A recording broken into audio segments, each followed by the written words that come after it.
ஆசிரியர் தகுதி தேர்வு நடத்த வேண்டும் என தெரிவிக்கப்பட்டிருக்கிறது. பணியில் உள்ள இடைநிலை பட்டதாரி ஆசிரியர்களுக்கு சிறப்பு ஆசிரியர் தகுதி தேர்வு நடத்த வேண்டும் எனவும், தகுதி தேர்வு நடத்தி அதில் தேர்ச்சி பெற்ற பிறகே பதவி உயர்வு வழங்க முடியும் எனவும், 5 ஆண்டுகளுக்கும் அதிகமாக பணி செய்யும் ஆசிரியர்களுக்கு சிறப்பு தகுதி தேர்வு நடத்த அனுமதிக்க வேண்டும் என பள்ளி கல்வித்துறை செயலாளருக்கு இயக்குநர் கண்ணப்பன் கடிதம் எழுதியிருக்கிறார். 1.78 லட்சம் பேர் தகுதி தேர்வை எழுத வேண்டியிருப்பதாக அமைச்சர் அன்பில் மகேஷ் தெரிவித்திருந்ததும் குறிப்பிடத்தக்கது. அண்மை செய்தியாக பார்த்துக் கொண்டிருக்கிறோம்.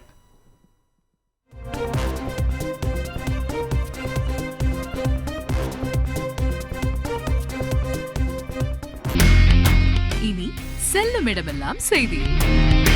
தந்தி டிவியின் வாட்ஸ்அப் சேனலை ஃபாலோ பண்ணினா செல்ல இருக்கும் இடமெல்லாம் செய்தி. இதோ QR கோட் இப்பவே ஸ்கேன் பண்ணுங்க, ஃபாலோ பண்ணுங்க.